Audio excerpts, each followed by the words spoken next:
The apartment fire. So we've got Charles Lee Ray, right? This serial killer who's about to meet his maker in a toy store when the cops show up. But Ray's got one last trick up his sleeve, a voodoo chant that transfers his soul into the nearest good guy doll. Smart move? We'll see about that. Fast forward, and little Andy Barclay has been trying to tell everyone that his doll's alive and killing people. Nobody believes him because, it's a doll. Detective Mike Norris finally gets on board after Chucky starts talking to him like they're old buddies. The climax happens in Andy's apartment. Mike and Karen have had enough of this plastic nightmare, so they decide to fight fire with fire. Literally. They toss Chucky into the fireplace and watch him burn like a marshmallow at a campfire. Chucky's screaming, melting, looking like something out of a bad acid trip. His face is warping, his clothes are burning off, and for a few minutes there, it looks like the good guy is finally a bad guy no more. But guess what? This is just the beginning of Chucky's resurrection marathon. The dismemberment. So burning Chucky didn't quite do the trick. The little psycho crawls out of the fireplace looking like a reject from a horror movie makeup test, which, to be fair, he basically is. Mike decides to take a more direct approach. He grabs a baseball bat and starts playing some very violent piñata with Chucky's head. We're talking full swing, no mercy, trying to turn this doll into plastic confetti. Chucky's getting his arms knocked off, his head bashed in, basically turned into the world's most disturbing jigsaw puzzle. Mike's going at him like he's trying out for the major leagues, and honestly, who can blame him? The doll finally stops moving. No more wisecracks, no more death threats, just broken plastic scattered across the floor. Finally, it's over. Except it's not, because this is Chucky we're talking about, and he's got more comebacks than a reality TV star. The final scare. Just when everyone thinks it's safe to clean up the plastic pieces, Chucky's severed hand decides to throw one last murder party. The hand crawls across the floor like Thing from the Addams Family, except with way more homicidal intent. It lunges at Andy because apparently even dismembered, Chucky's still got it out for this kid. But Detective Norris has had enough horror movie nonsense for one night. He pulls out his gun and blows Chucky's head clean off. This time, the doll finally stays down. Blood and stuffing everywhere. No more moving parts, no more evil laugh. Just a very expensive lesson in why you should never buy toys from crime scenes. Or so they thought. 2 years later, and wouldn't you know it, the toy company decides to rebuild Chucky to prove their dolls aren't possessed murder machines. Great business strategy, guys. What could possibly go wrong? Well, everything goes wrong. Chucky's back, and he's still obsessed with transferring his soul into Andy's body. The kid's in foster care now, but that doesn't stop our plastic pal from tracking him down like a very determined stalker. The climax happens at the foster home. Andy's foster dad, Phil, has had enough of this supernatural nonsense and decides to take matters into his own hands. He grabs a knife and starts carving Chucky up like a Thanksgiving turkey. Phil manages to cut off Chucky's hand, again, and thinks he's solved the problem.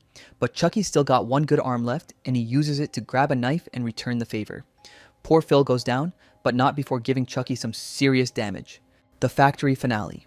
The real showdown happens at the Good Guy Doll Factory, because apparently that's where all killer doll movies have to end. It's like a rule or something. Andy and his foster sister Kyle are running through this toy factory nightmare while Chucky hunts them down. The place is filled with doll parts, assembly lines, and enough creepy imagery to fuel nightmares for years. Kyle manages to get Chucky caught in the factory machinery. We're talking industrial strength doll destruction here. Chucky gets pulled into the conveyor belt system, twisted, mangled, and basically turned into plastic pulp. His face gets scraped off by the machinery, his body gets compressed and stretched, and by the end of it, he looks like he went through a blender set to nightmare mode. But wait, there's more, because Kyle's not taking any chances this time. She grabs some compressed air equipment and literally blows Chucky's head up like a balloon until it explodes. Blood and plastic everywhere, and finally, the good guy stays down. Well, for about 3 years anyway. The military academy. 8 years later, because toy companies never learn, they decide to clean out the old factory and accidentally resurrect Chucky again. This time, he tracks down Andy at military school, because apparently even the army can't protect you from killer dolls. Chucky's got a new target though, a younger kid named Tyler, because his original plan with Andy is getting old. Nothing like switching to a backup victim when your first choice grows up, right? The finale takes place in a haunted house attraction at a nearby carnival, because nothing says safe environment for a killer doll showdown, like a place designed to scare people. Andy and Tyler are running through this maze of mirrors, fake monsters, and carnival scares while Chucky hunts them down. The whole place is like a horror movie inside a horror movie.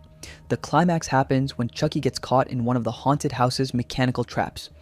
A giant scythe comes down and cuts him clean in half, splitting him right down the middle like a wishbone. Both halves of Chucky keep moving for a while, because apparently being bisected is just a minor inconvenience for this guy. But eventually, even Chucky's determination can't overcome basic physics, and he finally stops moving. Until the next movie, of course. The explosive romance. 10 years later, Chucky gets a girlfriend. Because if you're a killer doll, why not find love, right? Enter Tiffany, another psycho who decides to bring her old boyfriend back from the dead.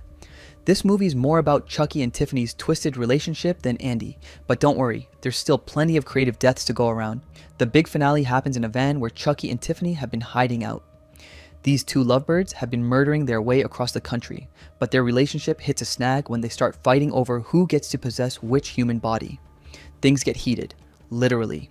Their argument leads to a fight, which leads to the van crashing, which leads to a massive explosion that should definitely kill two small dolls. Both Chucky and Tiffany get caught in the blast. We're talking serious fireworks here, the kind of explosion that doesn't leave much behind except scorch marks and regret. But here's the kicker. Right before the credits roll, Tiffany gives birth to a baby doll. Because apparently killer dolls can reproduce now. That's not terrifying at all.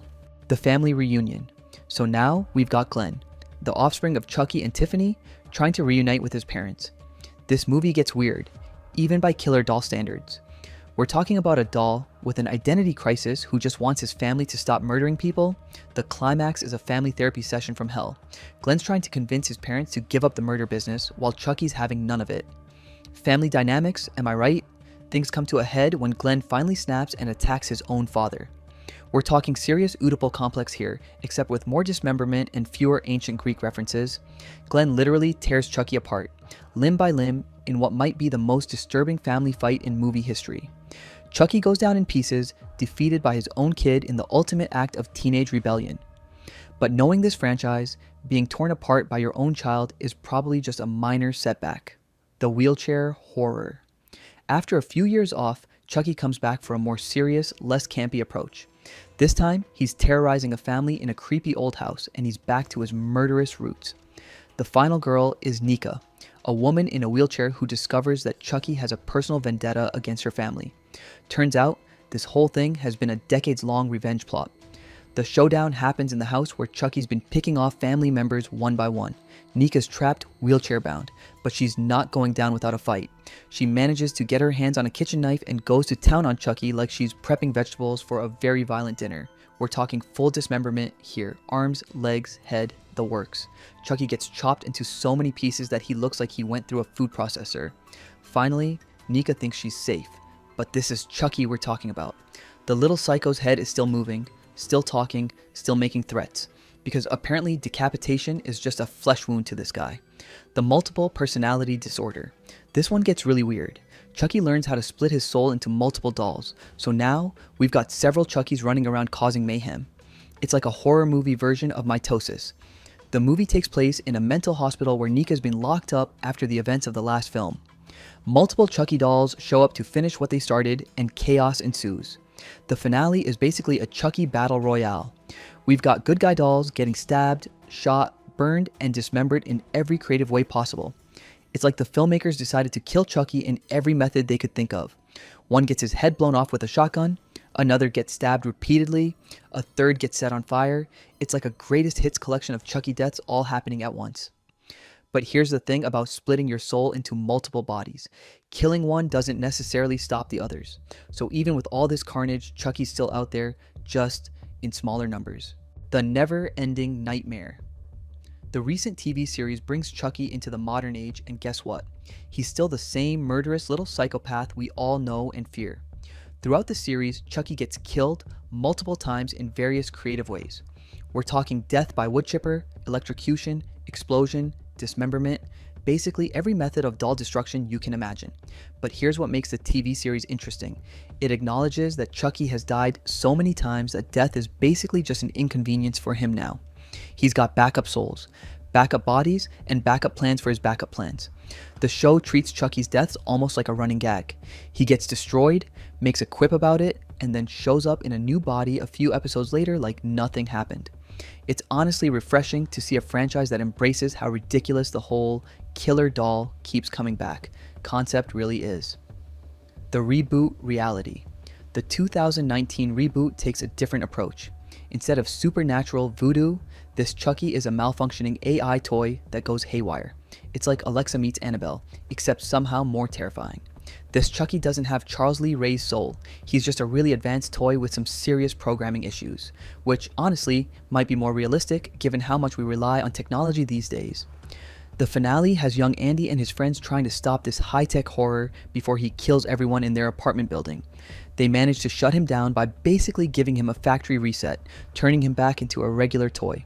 But knowing technology, there's probably a backup copy of his programming somewhere in the cloud, just waiting to download into the next smart toy that comes along. So there you have it, every single death of everyone's favorite killer doll across more than 3 decades of horror. Chucky's been burned, blown up, dismembered, decapitated, and destroyed in just about every way imaginable, but somehow he always finds a way back. Whether it's voodoo magic, soul transfer, or just good old-fashioned sequel logic, this plastic psychopath refuses to stay down. He's like the horror movie equivalent of a Nokia phone, practically indestructible and way more annoying than he should be. The real question isn't whether Chucky will die again, it's how creative the filmmakers will get with bringing him back next time. Maybe next time he'll transfer his soul into a smartphone. Now, that would be truly terrifying. Don't forget to like, subscribe, and drop your ideas in the comments below. What other horror icons should we break down next? And hey, if you haven't seen our Michael Myers death compilation, it's popping up on your screen right now.